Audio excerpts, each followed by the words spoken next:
برحب فيكم أعزائي متابعين قناتنا English from Zero أو الإنجليزية من الصفر مرة جديدة لآخر مجموعة معنا لحروفنا المفردة واللي عم نتعلم مع بعض كيف نلفظ هاي الحروف جوا الكلمات، يعني مش نتعلم اسمها، نتعلم صوت هاي الحروف مع بعض. هاي آخر مجموعة لليوم، بعدها رح نبلش بمجموعة جديدة بتتكون من حروف اللي بتتكون أو الأصوات اللي بتتكون من دمج حرفين مع بعض، فرح يكون الوضع أسرع شوي والليفل أعلى شوي، فركزوا لي كتير منيح بالأشياء اللي أخذناها وتابعوا أول بأول عشان كل شوي أو من الآن وصاعدا رح يبلش الليفل يرتفع معنا أكثر عشان نتمكن من لفظ الكلمات، نقدر نقرأ بالطريقة الصحيحة. نبلش مع بعض بالمجموعة اللي موجودة قدامنا. الحرف الأول الموجود عندنا هو حرف ال V، زي ما انتم شايفينه باللون البني. حرف ال V هو بيشبه رقم 7 باللغة العربية. في عنا ال V capital وال V small. ال V capital بيمتد من السطر الأول للسطر الثالث، بينما ال V small letter بيمتد من السطر الثاني للسطر الثالث. يعني اسمه small وهو فعليا small. بالنسبة لاسمه V لكن صوته هلأ رح نكتشفه مع بعض في الكلمات الموجودة قدامنا. نبلش نقرأهم مع بعض. Number 1 van. van. van بمعنى الباص الصغير أو الباص. van زي ما أنتم شايفين بلشنا بالحرف الأول v. إذا صوت حرفنا اللي رح نتعلمه هلأ هو v. اسمه V، صوته v. أوكي، هلأ لو جربنا نلفظ الكلمة مع بعض بناء على الحروف اللي أصلا اوريدي إحنا متعلمينهم. الحرف الأول v، الحرف الثاني A زي ما تعلمنا صوته، والحرف الثاني n. van. van هاي الكلمة الأولى. تانية vase. vase. هلا بالنسبة للأصوات اللي انتم متعلمينها اوريدي، احنا عنا حرف ال A اللي اتفقنا على انه صوته الأساسي A، لكن حكيت لكم خبرتكم انه ممكن يختلف صوته. هذا الاشي رح احكي لكم اياه لاحقا. اذا انتبهتوا هون صوته A وليس A، رح اشرح بالفيديوهات اللاحقة ان شاء الله والقريبة جدا، وهي رح تكون اقصر من هاي الفيديوهات وشوي ليفل اعلى. صوته A هنا رح احكي لكم لاحقا ليش، بس بدي تاخذوا هاي النقطة بعين الاعتبار مبدئيا هلا. بالنسبة لفيز، وزي ما انتم شايفين حرف الاس احيانا يلفظ اس واحيانا يلفظ زي، هذا بيعتمد على ممارستكم للكلمات، وبرضه رح ارجع اخوض بالتفاصيل لاحقا بالفيديوهات المتقدمة. vase بمعنى مزهرية اللي بنستخدمها بنحط فيها الورود والى اخره. Number 3 vet. vet. vet بمعنى طبيب بيطري، وأتوقع إذا أنتم متابعين معي من أول قراءة الكلمات هاي بالنسبة لكم صارت إشي بسيط. ننتقل للحرف الثاني وهو W. W بمتد الكابيتال لتر من السطر الأول للسطر الثالث، أما السمول لتر بيمتد من السطر الثاني للسطر الثالث. اسمه W لكن صوته مختلف تماما. خلينا نكتشف الصوت مع بعض. water. water. wall. wall. and آخر كلمة wolf. إذا انتبهتوا على الكلمات صوت ال W هو و.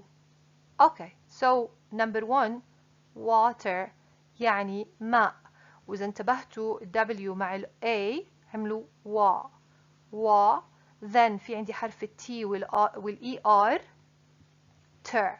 وأكيد بتعرفوا إنه بالإنجليش إحنا ما بنشد على حرف الR، يعني صوته بيكون يا دوب نلفظه. so water يعني ماء.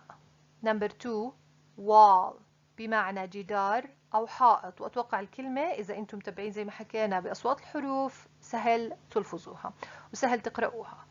آخر كلمة wolf يعني ذئب. الحرف الثالث حرف الإكس اللي هو بيشبه إشارة الخطأ أو الإكس. اسمه إكس وصوته كس كس. Let's start. نبلش. box. box بمعنى صندوق. fox. fox بمعنى ثعلب. and آخر كلمة 6 بمعنى رقم 6. شاء الله تكونوا تمكنتوا وانتبهوا انه صوته كس وليس اكس. كس. تمام.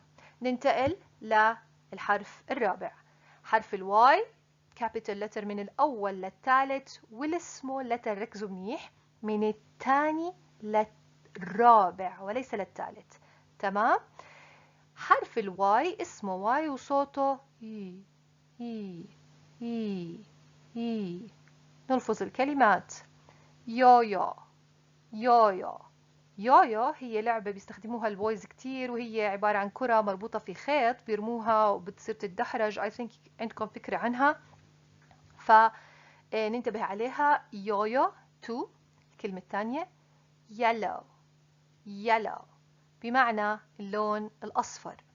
and آخر كلمة yawn yawn yawn بمعنى يتثاءب. وزي ما انتم شايفين حرف الكلمات بلشوا بحرف الواي وصوت اليو اي. آخر مجموعة أو آخر حرف هو حرف الزي أو زد. زي أو زد. حرف الزي صوته زي أو عفوا اسمه زي أو اسمه زد، ولكن صوته ز ز. الكلمات هم زو زو بمعنى حديقة الحيوان. زيبرا زيبرا بمعنى الحمار الوحشي. زب زب بمعنى سحاب، السحاب اللي بيكون على الملابس، سحاب الجاكيت for example مثلا. صوته ز ز. حلو. تمام. احنا هيك كملنا هاي الحروف. آخر مجموعة يا ريت تركزوا كتير بالأصوات وبالكلمات، لأنه رح ننتقل لاختبارنا البسيط، لاختبار الذاكرة السريع اللي مربوط بالصور. هلا يلا نبلش الاختبار. ركزوا لي بالصور، حاولوا تذكروا الكلمات والأصوات اللي تحدثنا عنها.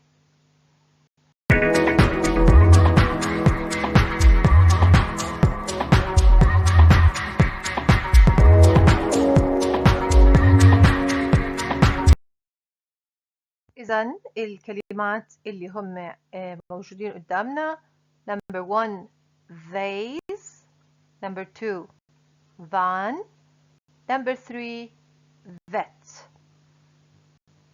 الصور الموجودة قدامنا يلا نعمل fresh للميموري، يعني let's say ننعش أو ننعش الذاكرة عنا. تفضلوا.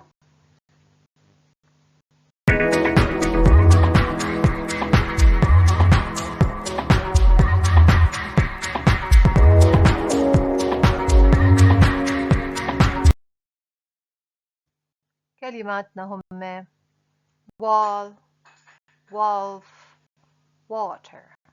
wall, wolf, water. إذا تذكرتوا الصور يلا رجعوا لي الكلمات ورجعوا لي اللفظ وشوفوا لي شو مدى صحة اللفظ والمعنى اللي راح تحصلوا عليه.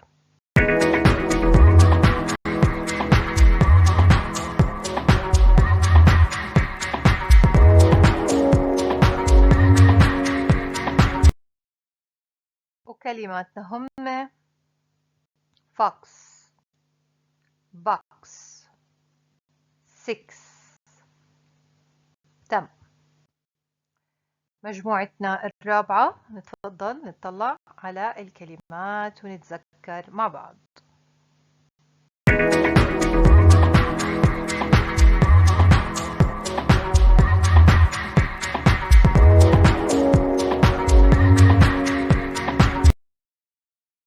يلا نقرأ الكلمات مع بعض.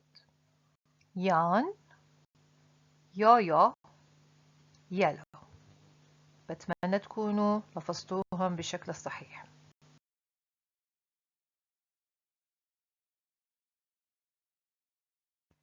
الآن تمرين جديد وبسيط. قدامكم مجموعة من الحروف وقدامي حرف الزي.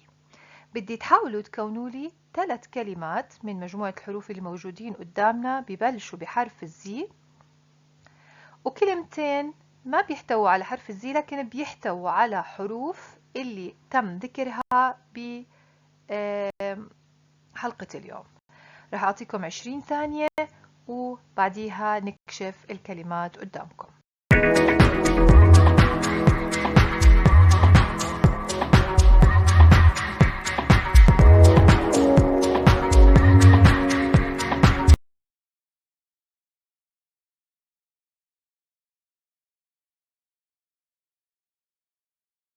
بتمنى تكونوا سريعين وقدرتوا تعرفوا الكلمات. نعلن الكلمات أو نقرأ الكلمات مع بعض اللي ببلشوا بحرف الزي.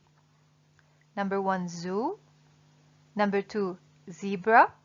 Number 3 zip. بالنسبة للكلمات اللي ما بيحتووا على حرف الزي وبنقدر نكونهم لكن تم ذكرهم في حلقة اليوم هم box and box. إذا لقيتوا كلمة جديدة يا ريت تكتبوا لي إياها بالتعليقات أسفل الشاشة.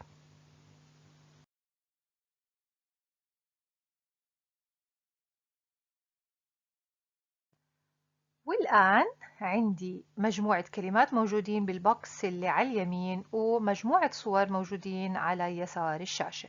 بدي إياكم تحاولوا to match the words مع ال pictures. حاولوا بس إنكم تنقوا لي الكلمات سريع جدا وتحاولوا توصلوا لي إياهم مع الصور اللي موجودين أمامنا.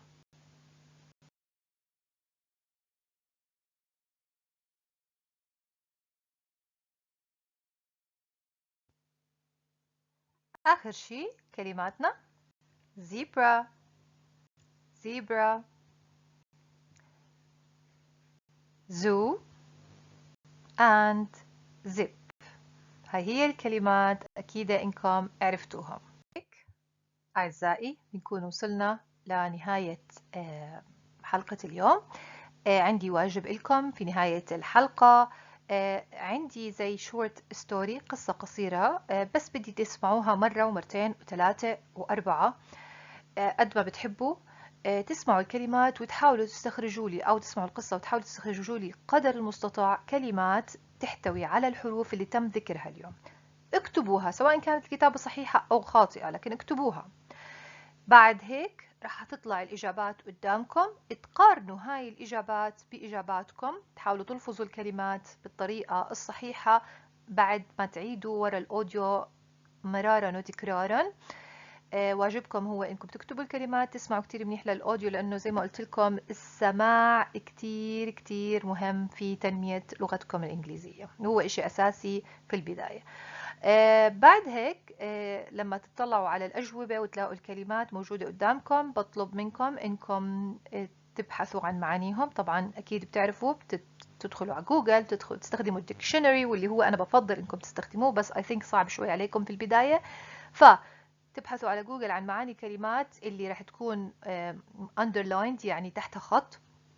تلاقوا كلمات، معاني الكلمات هاي، تبلشوا تلفظوها بالطريقة الصحيحة وتحفظوا معاني الكلمات، وتحفظوها بالإضافة لمعاني الكلمات اللي ذكرت اليوم في الفيديو وفي الفيديوهات السابقة، عشان إحنا هيك بنكون جمعنا مجموعة كويسة من الفوكابيولري أو من المعاني الكلمات اللي رح نستخدمهم أكيد في الحصص اللي قدام أو في حياتنا بشكل عام باللغة الإنجليزية. بتمنى لكم كل التوفيق وكل الحظ، وبشوفكم على خير. إلى اللقاء.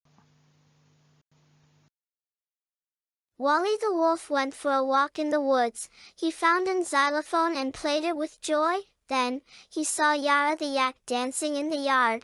Together, they visited the zoo, where they met Zara the zebra.